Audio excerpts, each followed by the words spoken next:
All right. We are doing pretty well. We are only an hour behind schedule, so I think that's doing pretty well, considering the amount of information that we covered and have to cover.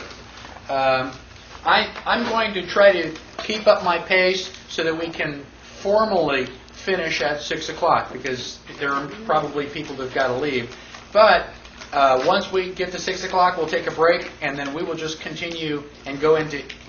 If you have questions that you want to talk about something more in-depth, let me know, and I will certainly do that. Page 22.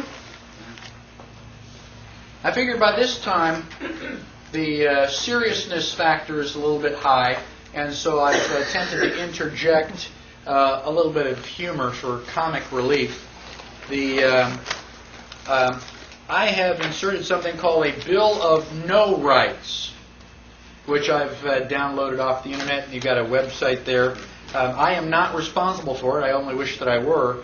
But the preamble to this Bill of No Rights says, "We, the sensible of the United States, in an attempt to help everyone get along, restore some semblance of justice, avoid any more riots, keep our nation safe, promote positive behavior, and secure the blessings of debt-free liberty to ourselves and our great-great-great-great-grandchildren, hereby try one more time to ordain and establish some common-sense guidelines for the terminally whiny, guilt-ridden, delusional, and other liberal, commie, pinko bedwetters." And so it goes on to say what you do not have a right to. You do not have a right to be free from harm. If you stick a screwdriver in your eye, learn to be more careful. Okay? Do not expect the tool manufacturer to make you and all of your relatives independently wealthy, etc. So you can read that. I think that it's very humorous. And sadly enough, you probably ought to post that for some people. You know? Now, the first 10 amendments are special. They identify unalienable rights. And, although Congress may go through the motion of amending them or eliminating them, they may as well just go ahead and shred the whole Bill of Rights. They can do that too, but it doesn't make it valid. Now, there are several additional amendments. The 11th Amendment basically... The U.S. judicial power is denied in cases against the state, so that states have a little bit more difficulty suing each other. We looked at Article 2 that said the vice president is the guy with the second greatest number of votes. That was changed in 1804 by the 12th Amendment. Now, if you want to find out more about the Electoral College, go to the 12th Amendment. It's a relatively long one. It has a lot of details about who can vote for what and all that other stuff. So that is the process being used today. Now, the 13th Amendment is a little bit more confusing. Depends on which 13th Amendment we are talking about. Now, you and I know about the 13th Amendment that says no slavery. Okay? That was established right after the war between the states. Now, it turns out that there was another 13th Amendment. Now, after George Washington was president, John Adams became president. While John Adams was president, the U.S. Congress secretly voted to give England about 60 or 600,000 pounds of gold. Now, I don't know if that was physical pounds or British sterling pounds, but it was a lot of gold. I thought, we won the Revolutionary War. Why are we paying England all this gold? Why are Congress giving all this money in secret? Well, Benjamin Franklin's grandson happened to be a reporter. He found out about it, and he printed the story. What do you think the people at large thought about that? Were they happy? No, I think they had Pennsylvania Avenue filled with torches and pitchforks. They were a little bit upset. And they wanted to, dangle a couple of these congressmen from a long rope. Well, John Adams said, well, we can't have that. And John Adams helped to pass the Alien and Sedition Act. Anybody ever heard of the Alien and Sedition Act? The Alien and Sedition Act made it illegal to print nasty stuff about Congress, even if it's true. Don't you know? This is the second president of the United States. We haven't even gotten started yet, and they're already putting up the Alien and Sedition Act. Well, Thomas Jefferson was our third president. Thomas Jefferson's first formal action was to eliminate the Alien and Sedition Act. You can't have freedom of speech and the Alien and Sedition Act. It's one or the other. And so he got rid of the Alien and Sedition Act. Now, they were starting to realize that Congress was being infiltrated by a bunch of lawyers. What does BAR stand for? When you take the BAR exam, what does BAR stand for? British Accreditation Registry.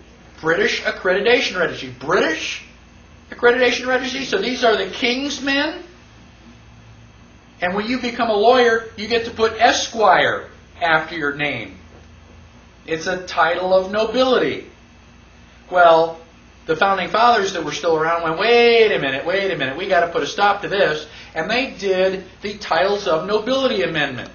And I won't read it in its entirety, but it is on page 23. And it basically says that anybody who has a title of nobility is not a citizen of the United States, which is basically a state citizen, and that means that you can't be in Congress, because that's a prerequisite. So the title of nobility amendment would basically make it illegal for lawyers to be in Congress. Think about it. How many of our congressmen are lawyers? How many are not? Almost, yeah, how many are not? We can count those on one or two hands. So, the title of nobility amendment was being ratified. And at the time, they would need 13 states to ratify it. 10 of the states ratified. They wrote in and said, yes, we vote for that. Then, the War of 1812 broke out. Who were we fighting in the War of 1812? England. You know, the Revolutionary War wasn't good enough. They got to come back. Well, what happened during the War of 1812? They burned down the White House, where all of the records are kept. Son of a gun. There's a lot of strong evidence that leads to imply that the War of 1812 was specifically to prevent this 13th Amendment from being ratified. So now the War of 1812 is over. Congress gets back. Okay, where were we before we were so rudely interrupted?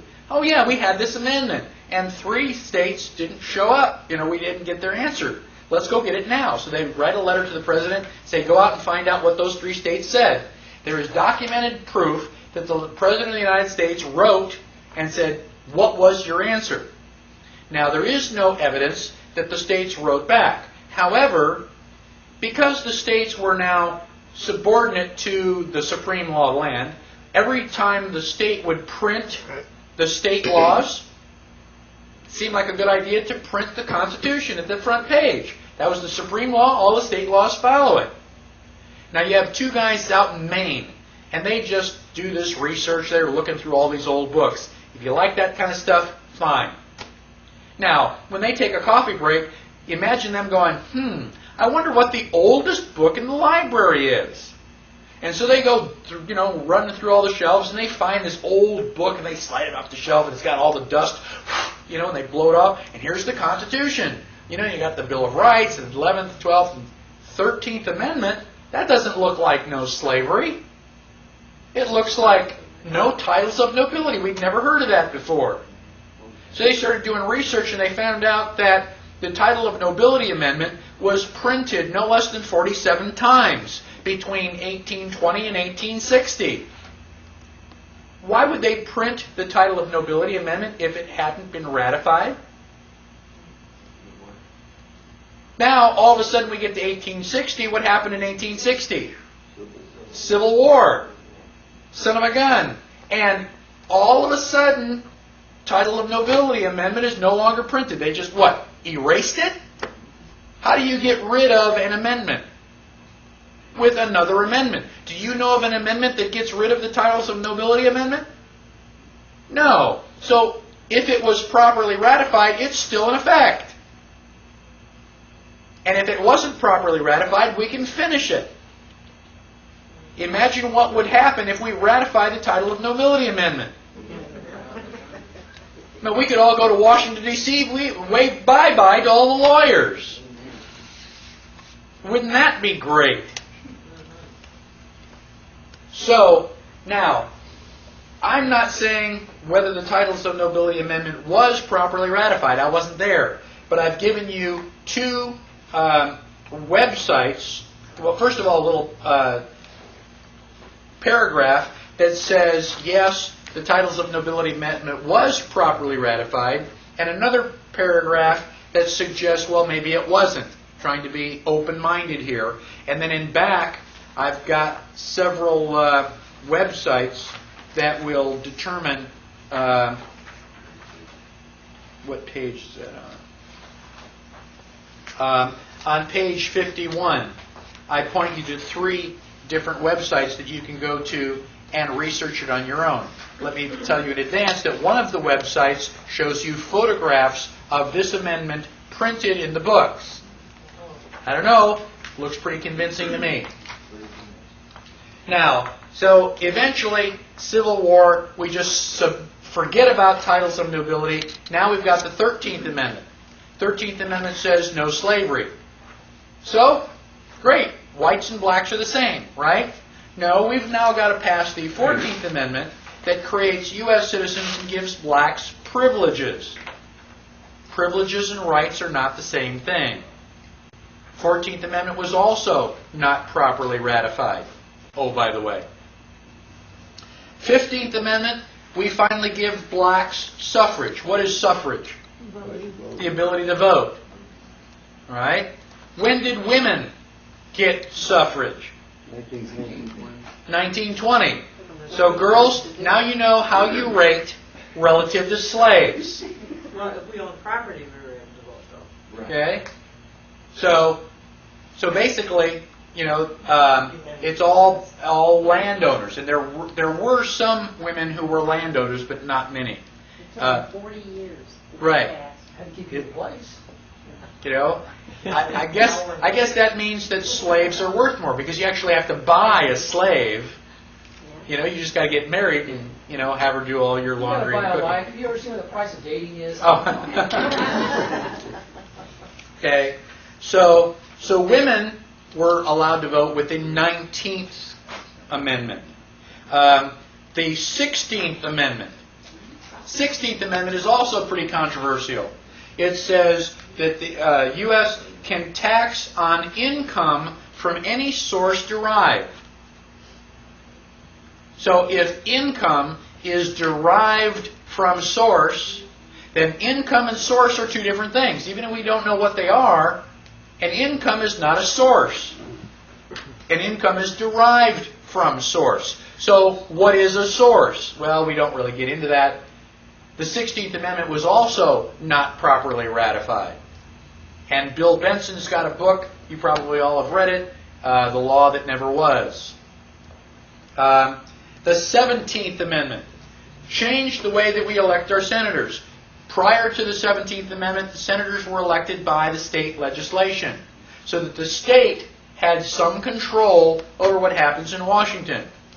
17th Amendment allows us to elect our senators by popular vote. What does that move the United States towards? Democracy. Not properly ratified.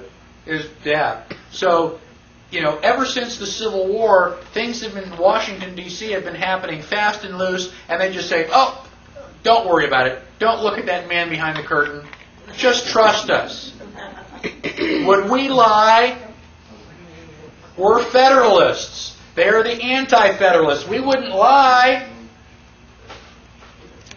So, the 18th Amendment is when Prohibition started. What were we prohibiting? Alcohol. Alcohol. Okay? Now, the 18th Amendment is unique because it's the only one that's ever been repealed. It was repealed by the 21st Amendment. Okay? It was repealed in 1933. Everybody heard of the Budweiser Clydesdales? They were a celebration for the end of Prohibition. We were so glad that alcohol wasn't illegal anymore that Anheuser-Busch built this great big wagon to celebrate. Well, it was such a popular hit that they've just kept it as their symbol ever since. So if anybody, if you ever see the Budweiser Clydesdales, you can say, well, that's been around since 1933 with the repeal of Prohibition. Now, yeah, the way that I remember that is that when I was growing up, some states you had to be 18 in order to drink, and in other states you had to be 21. So the 18th Amendment started Prohibition, and the 21st Amendment repeals it. The 22nd Amendment, a president is limited to 2 terms in office. Why did that happen? Roosevelt. We were a little bit concerned that we might get an elected monarch. And so we basically said, 2 turns at bat and you're out of there.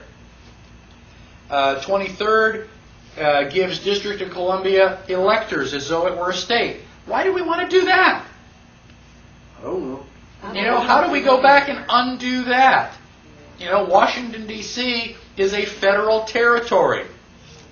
Why should we give that federal territory any more power than it already has? Do you see a habit or a pattern here? 24th, elimination of the poll tax. We were going to allow blacks to vote. We're just going to charge them so much money that they couldn't. 25 is a formal procedure for overthrowing the president. After I memorize the Bill of Rights, that's the next one that I memorize. I want to know how to overthrow the president. 26, 18-year-olds can vote even though they still can't think.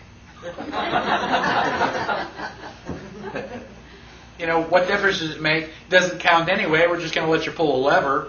Drive that little plastic steering wheel. Now, when was the last time we amended the Constitution? 1992. How many people were alive in 1992? How many people were sat up all night on television watching all this stuff go back and forth, listening to all the debates? You didn't even know it happened. You mean that they are going to amend the Constitution of the United States, the supreme law of the land, and you didn't even know it? Neither did I. How did they slip this past us? How can we, the people, be responsible for Congress if we don't even know that they're modifying the Constitution? 1992. That's not even 10 years ago yet. They know we're asleep. They know that we're asleep. It's like, ding, ding, ding, ding, ding, ding, ding, ding. Somebody better wake up. And it better be us. Any questions on the other amendments? Why don't you use A and C for the titles of nobility? Because there was another 13th Amendment. There was a B? There was a 13B that somebody said, okay, we're going to propose this, and then it just never happened. It was just before the Civil War, and it got shut down. That was the one that Lincoln put through to justify slavery in certain states. Right. To keep the Union together. And it failed. Yeah, and it failed. So we've actually had 3 13th Amendments. Okay, now we're going to talk about the real heart of the problem. I mean, Congress is bad, and the United States is in deep trouble. But I'm not going to point my finger just at Congress. We have the best money that Congress can buy.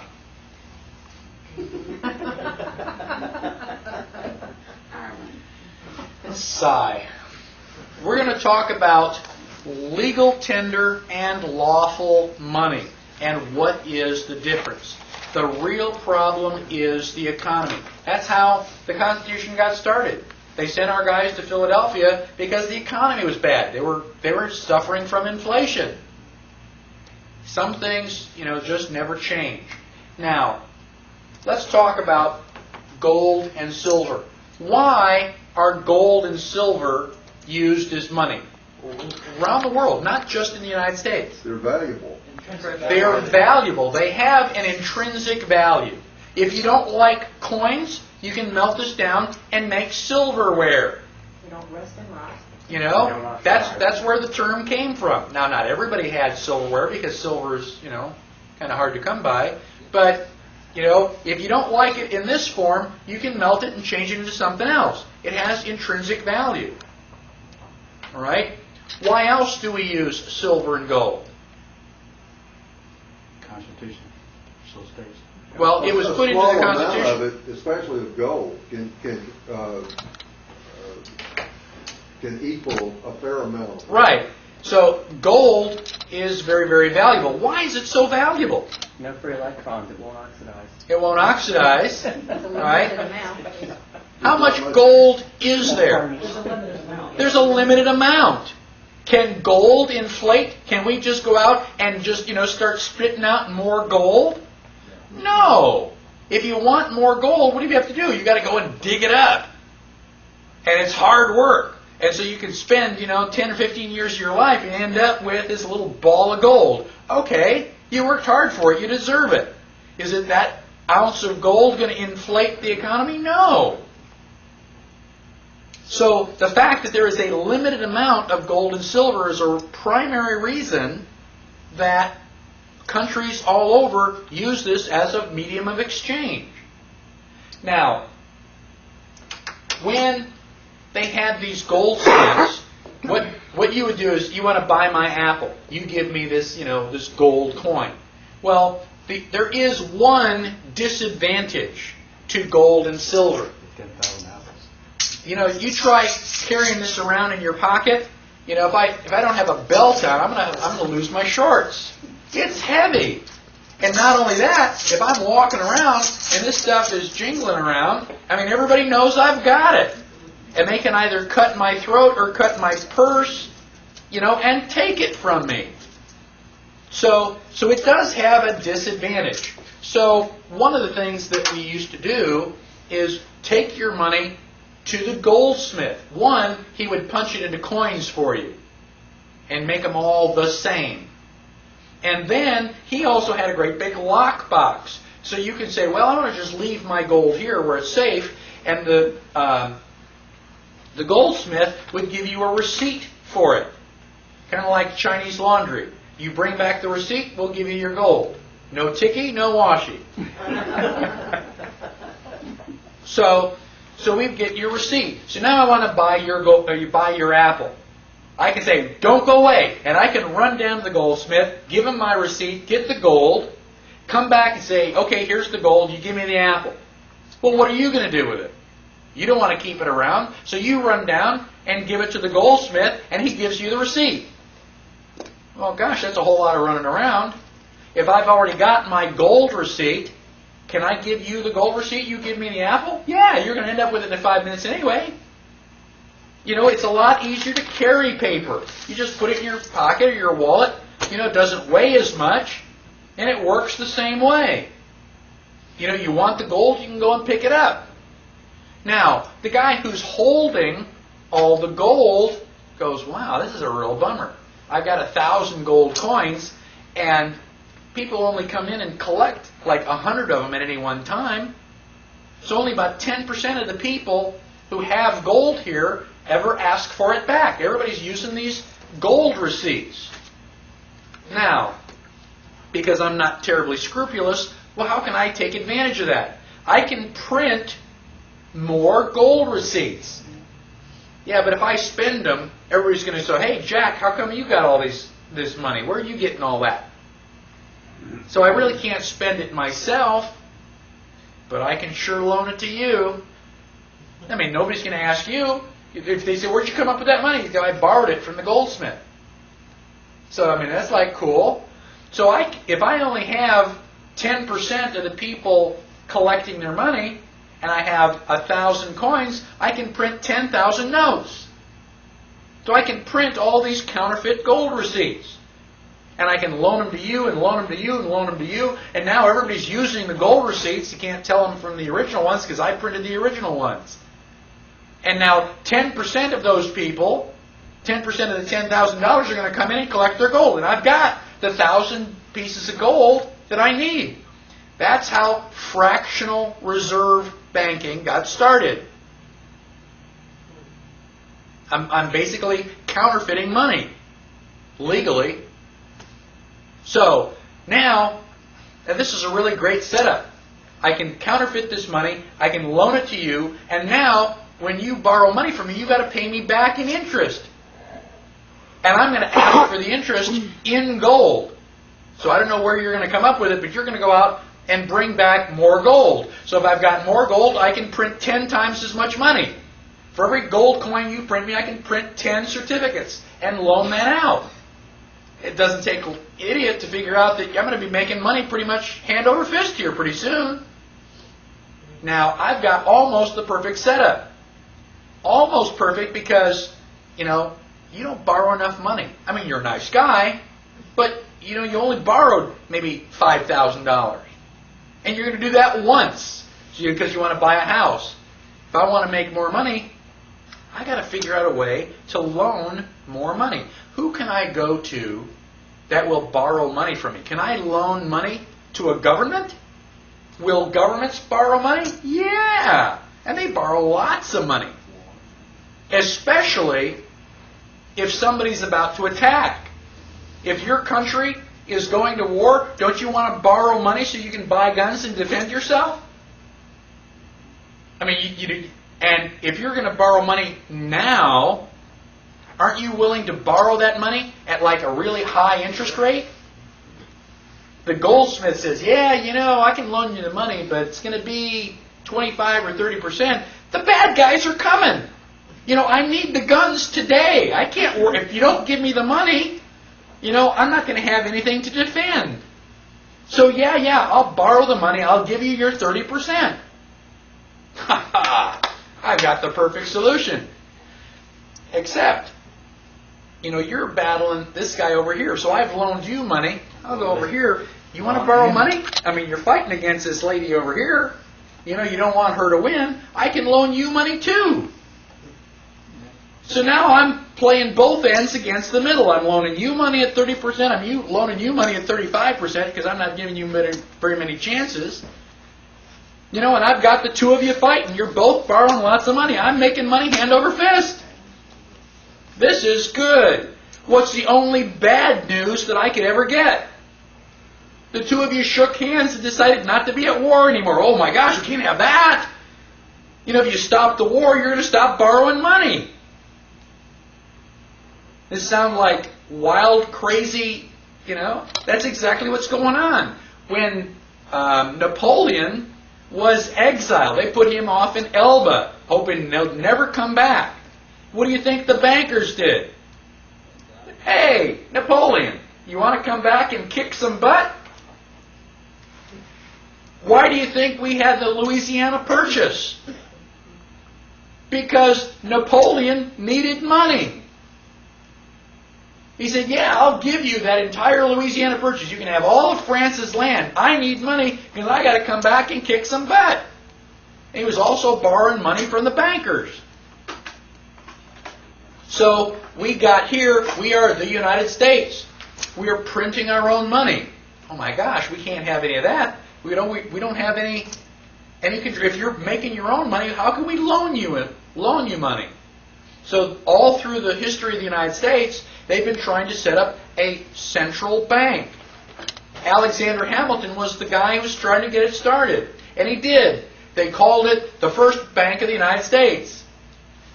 And then the contract ran out. And so they brought it back again, and they called it the First Bank of the United States. And then it went away, and they brought it back a third time. This time they called it the Second Bank of the United States. So we've had, a central bank several times. Well, Old Hickory, what's his name? Andrew Jackson said, you guys are a den of vipers, and by the strength of God, I'll rout you out. And he threw out all the central bankers, and he killed a central bank for about 75 years. He did a good job of it. not a perfect job, but back in 1913, the central bank came back. What do we call it? Federal Reserve. So they print money out of thin air. You've heard the joke about the woman goes into the bank and says, I can't be overdrawn. I still have checks left. You know, that may be cute, but that's what the Federal Reserve is doing. Prior to 1913, how did Congress get money? They have to beg. They have to come to us and say, we were going to have this big scientific, we need $1 million to study the sex life of the mosquito. What did we say? I don't think so. Like, oh, darn. You know, we can't do our pet little project. So then they invent the Federal Reserve Bank. Congress is authorized to coin money and regulate the value thereof. They are not authorized to give that power to somebody else. If I'm a police officer, can I give you my gun and say, would you direct traffic for me while I go to lunch? Can I give you that authority? No, because I can't give you the responsibility that goes with it. We give Congress the responsibility to coin money. We did not give them the authority to give it to somebody else. But they did. Federal Reserve Act is completely, totally, 100% unconstitutional. I don't care how much, it depends on what your definition of is, the president does. It's unconstitutional. So now we've got the Federal Reserve Bank printing money out of thin air. What does Congress do? They borrow money from the Federal Reserve. Did they ask us? No. They just borrow the money. They do their, study on the sex life of the mosquito, and then they turn around to us and go, oh, gosh, we've got a national debt. You got to pay taxes. We got to pay our national debt. Wait a minute. They were supposed to ask us before. Now they've invented a system where they can get the money without asking. It is criminal. It is treason. Absolutely treason. Anybody here still think that the government is out to for your best interest? I'm from the government. I'm here to help. Oh yeah? Stand still. Now, one of my favorite quotes is from Ludwig von Mises. Ludwig von Mises says on page 24, the government is the only institution that can take a valuable commodity like paper and make it absolutely worthless by printing on it. Think about it. If you'd given me scrap paper, I could use it for something, but now that you turn it into money, it has no value. Now, money is defined by Black's Law Dictionary. In usual and ordinary acceptation, it means coins and paper currency used as a circulating medium of exchange and does not embrace notes or IOUs, evidence of debt or other personal or real estate. A note is an instrument containing an express and absolute promise of signer to pay a specified person or order. It's a promise to pay. Now, when we started this class, you gave me silver, I gave you a book. That is quid pro quo, Latin for something for something. We do an exchange. So once I've given you something, you've given me something. Once we've done this trade, the transaction is over with. I'm happy, you're happy, leave me alone. Now, if you say, gosh, I'd really like to have that apple, and I say, well, okay, it's $1. You say, well, I don't have $1, I've got an IOU. If I give you the apple and you give me the IOU, have we finished the transaction? No. Now, somebody's got a banana, and I want to buy the banana. And they say, well, it's $1. They say, well, instead of $1, I've got this IOU from so-and-so. Would you take my IOU? You go, yeah, okay, I'll take that. And I give the IOU and I take the banana. Have we finished the transaction? No, somebody still owes this guy $1. Somebody is still stuck. That's what a note is. At the top of the dollar, it says Federal Reserve Note. These are official IOUs that are absolutely, totally worthless. Now, they are not the same as this. This is a silver certificate. At the top, it says silver certificate. And at the bottom, it says $1 in silver payable to the bearer on demand. So you could used to be able to take one of these into the bank, and they would give you silver. And I'm not talking about the bus tokens that we use.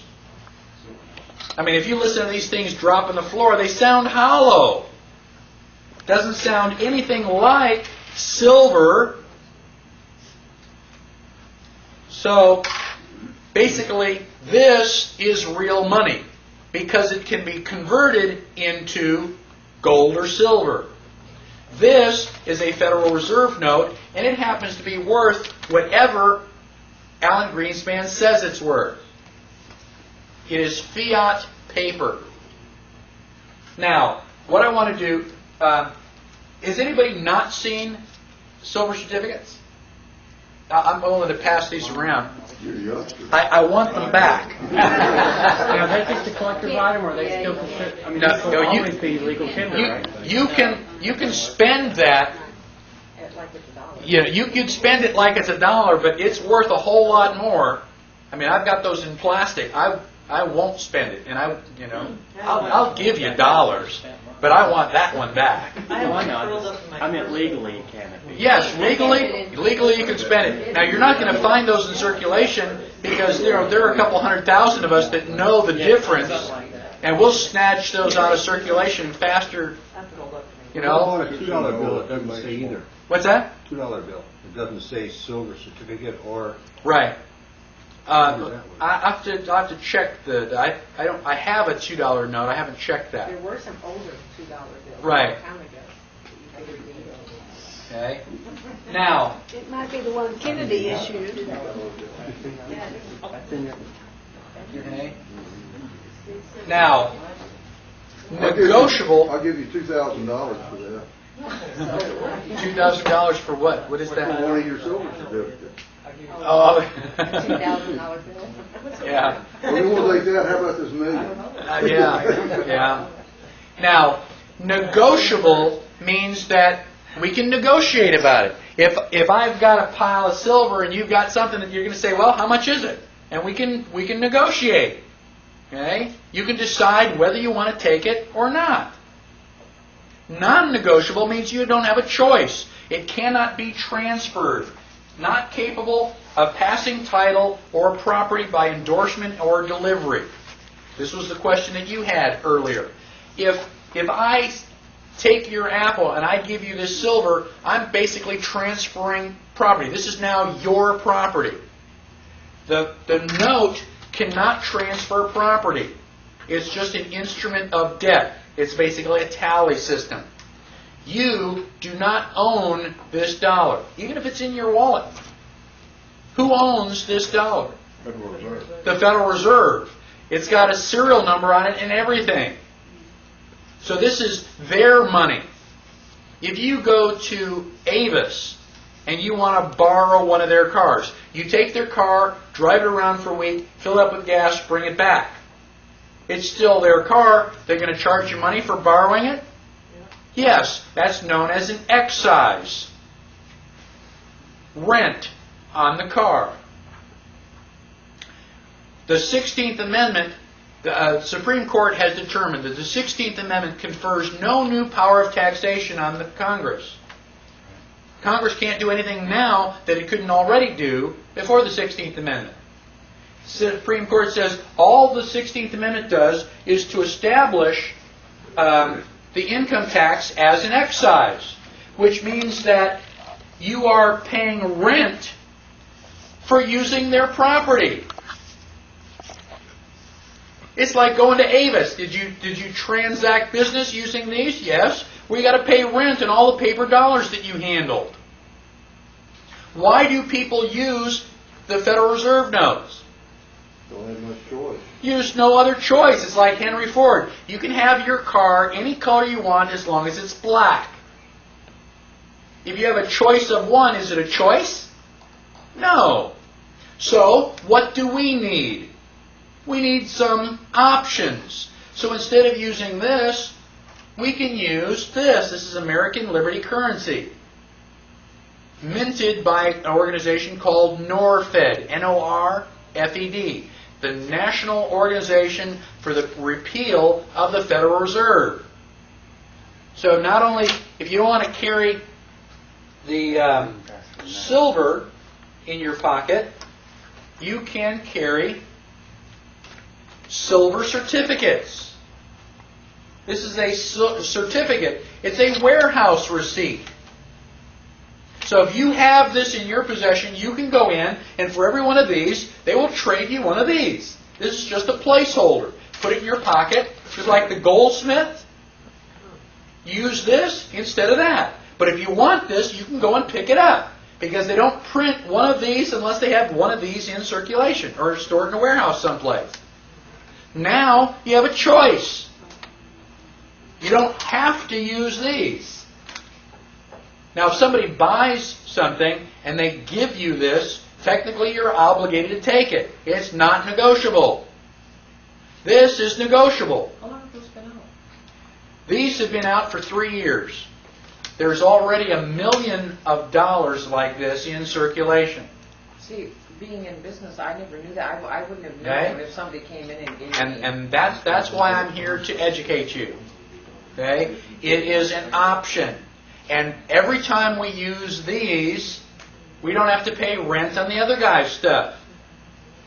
Does it come in? This comes in 1, 5, and 10s. And they're different sizes, so that when you stack them, all the 1s are shorter, the 5s, it's really cool stuff. Gosh, I love it. Lighter than $1? It looks top. I can pass this stuff around. Depends on how much it's Where for, can I we get guess. I mean, Yeah, where can we get it? North End. Okay? One of the places that you can get it is from me. I am a redemption center for NorFed.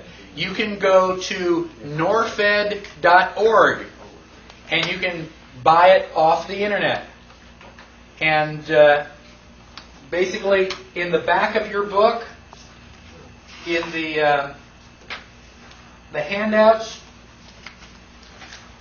it is like the second or third item.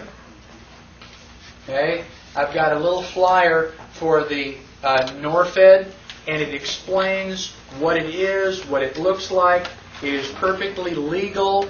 We are not violating any laws. So for those of you that don't want to go to jail for not having a driver's license, or go to jail for not paying your taxes, this is something that you can do, which is non-threatening, it's not legal, and you are helping to restore the republic.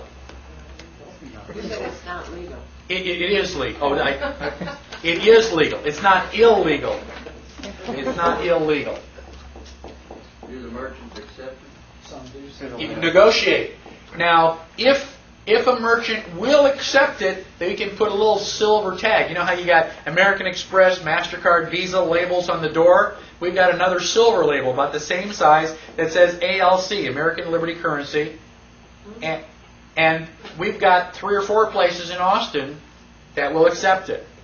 Yeah, they give you a catalog. They tell you what merchants, Right. where the redemption centers are. So if you are a business, talk to me. I'll give you a silver certificate, a silver label. You put that on your door, and you're helping us. Now, what do you do when you get it? 2 things. Give it out to people as change. You go, gosh, what's this? Spend 5 minutes, tell them what it is. Okay, tell them it's silver. In fact, these spend real easy. 0.999 here. Man, you go into Taco Bell with this, and they go, wow, what is that? It's $20. It's silver. Is it like, do you take silver? It's like, wow. And frequently what they'll do is they'll put this in their pocket and put $10 of their money in the thing. I went into McDonald's one time, sold 1 to the guy behind the cash register and 4 to the people after me. They go, wow, what is that? I mean, I had to go out to the car to get more silver. Okay? People know value when they see it. And when you start using this instead of that phony money, not only are you helping to recover, our economy, but you're helping to restore the republic.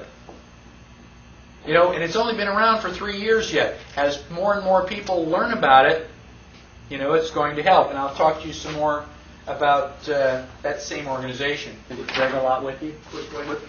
Did you bring a lot of it with you? Yes, I did. In essence, if the Federal Reserve, if we use their note, do they, in essence, own our property that we buy with that? No, that is not true. Even though it was not a completed... But it isn't a completed transaction. We the- have the computer. The thing is, they don't own it, but neither do you. Your grandchildren own it. Right. It's a real strange and bizarre thing. Hey, this Norfed Redemption Center, is it a bank? No, that's me. Oh, that's you. That's me. Oh, 'cause I said, That's- Gene, I said, we can go right there and get it. That's me. And we have 9 redemption centers in Austin already. There's 4 or 5 in Houston, too. 3 years ago, they had 20 redemption centers. 2 years ago, they were up to about 100. Today, we have about 1,200. I mean, Norfed is growing exponentially. You tell 2 friends, and they tell 2 friends, and so on, and it won't be long, before everybody knows about Norfed. Isn't it interesting, though, that they're taking the Federal Reserve notes to get the gold and silver? Well, that's cool. You give me worthless Federal Reserve notes, and I'll give you valuable silver. Yeah? Why would you do that? What are you going to do with the Federal Reserve notes? We're going to give it back and buy more silver. That's right. It's like great, It's like, it still works. The more silver we get into circulation like that, the better we're off. It'd be to everybody's benefit, everybody Yes. gets the silver, and it's Yes. going to be a conversation piece when they give it out, and then Okay? I have a question. Have these notes ever been counterfeited? They cannot be counterfeited. They cannot. Well, that's great. They literally cannot be counterfeited. They have so much, they've got all sorts of fine print. I can barely see the line. If you look right at the top, it has a line on it. That is the Pledge of Allegiance, the Bill of Rights, the preamble to the Constitution. And I went, yeah, right. And I gave it to an Australian girl, and she started reading it. Oh. And I know she doesn't know the Pledge of Allegiance to the Bill of Rights. I know it. And like, wow, that really is there. And it also has a DNA coding. So when you have one of these, we can check it against that DNA coding to find out if it is really, what it, Are you saying really coding COD or coding COAT? COAT. Okay. Well, both. Well, Now, the Federal Reserve Bank started in 1913, the same year that the 16th Amendment was purportedly ratified, and the same year that the IRS came into existence. What a coincidence. I've always been so amazed that all of the famous people were born on holidays. What are the chances of that? So, now, let's talk a little bit about economy. All you need to know about economy is the law of supply and demand. If there's a lot of it, the price is going to be really cheap. How much are you going to spend for cow patties? Probably not a whole lot. If I want some, I'll just go out back back 40 and pick some up. Gold, how much is that worth? Well, a lot, because there isn't very much around. Now, the same thing is true about peaches. If I'm a peach farmer and I got 1 million peaches, and I sell my 1 million peaches this year, let's say I sell them at 25 cents a piece. Next year, I try to grow peaches, and I've got rain and frost and all sorts of weather problems, and I only have 500,000 peaches. How much are peaches going to be at the market? About 50 cents. The price is going to go up. So you've got good years and bad years. You know, this is called market flow. And if people decide they don't want peaches anymore, then the price is going to go down. This is a normal, healthy economy. It's a free market economy. The people set the price based on what they're willing to pay. Now, we got the Federal Reserve that comes in and says, hey, this bad years, good years, bad years, good years, that's got to stop. We want to have just like a smooth, steady, flow. So we're going to set up the Federal Reserve so that we eliminate inflation and deflation. Oh, really? Okay. So what happened in 1929? The stock market crash. I thought the Federal Reserve was supposed to fix that. I thought it was supposed to prevent that. Ugh. Okay? So let's talk about money. When we talk about money, frequently we refer to it as the blood of the economy. Excellent, excellent metaphor. Because it circulates. If I buy something for $1 and he buys something, he buys something, he buys something, and then they buy it for me, that $1 bill has gone around through all of us and basically is just an exchange. Just a placeholder. What happens if you have too much blood and your blood pressure goes up? Is that good for you? No. What happens if you accidentally slice your wrist and you start to lose blood? Is that good for you? No. There's a certain range. Too much is not good, not enough is not good. There's a certain limit in the middle where you need to have, in order to have a healthy body. Same thing is true of money. Too much or too little, and your economy is going to be in trouble. I'm going to oversimplify this, just so that, nobody can miss it. Let us pretend for the next 10 minutes that the only thing to buy or sell in the United States are bales of hay. Everything else you just kind of grow yourself. The only thing we're going to buy or sell are bales of hay. There are exactly 1 million bales of hay. There are also exactly 1 million paper dollars. How much is a bale of hay? $1. The dollar is worthless. It's just a representation of the bale of hay. So I've got my 100 bales of hay. But I've only got one cow. There's no way that my cow can eat all that hay before it goes, rotten. And plus, I got a little tiny apartment. I don't have a place to store 100 bales of hay. Where would I sleep? So what I'm going to do is I'm going to sell my 100 bales of hay, and I'm going to end up with $100. Isn't that great? So now, $100, I can put that in my pocket. I can carry it. Or I can go home, open up the safe, put the money in the safe, take out my trusty rifle, lock the safe, turn on the security alarm, and sit on the couch all night. And I'm wide awake because I've been drinking coffee. I am just one wired so-and-so. And I'm going to protect my $100. Now, overnight, the Federal Reserve decides to print and distribute another 1 million paper dollars. So I wake up, the sun comes up, it's breakfast. Now there are 2 million paper dollars and still 1 million bales of hay. How much is a bale of hay?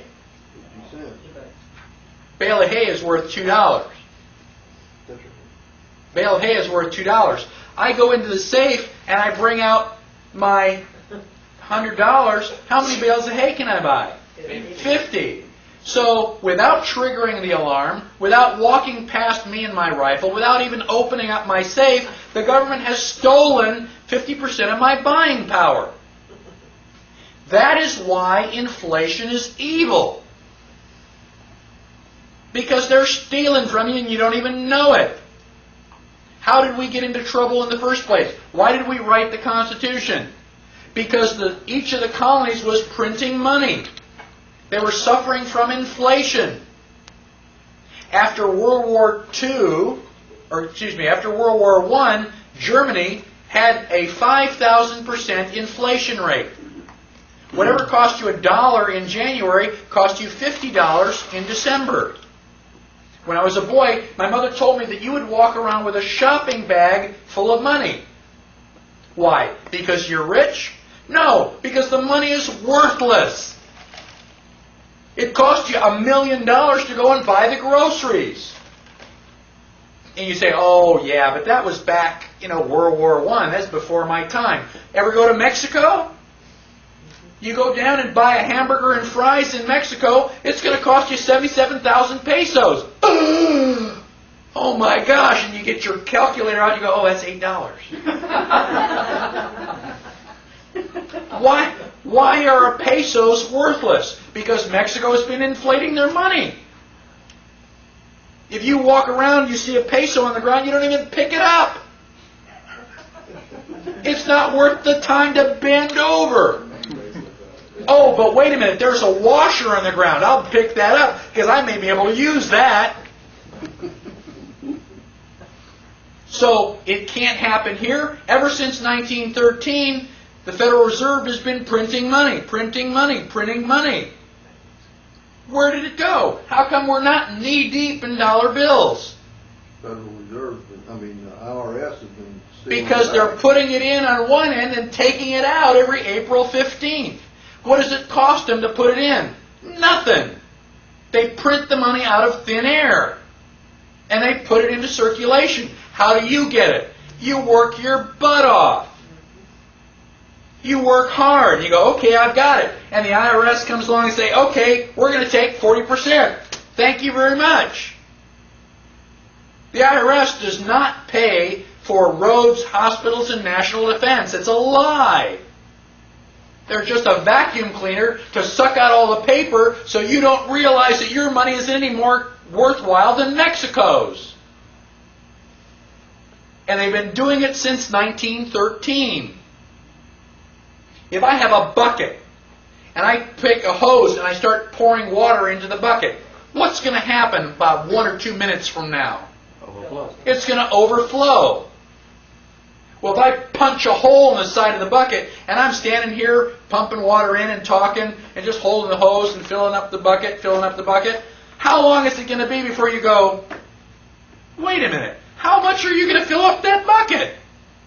How are you doing that? Doesn't it occur to anybody that that bucket should overflow sooner or later? How much money does the Federal Reserve have to pump in?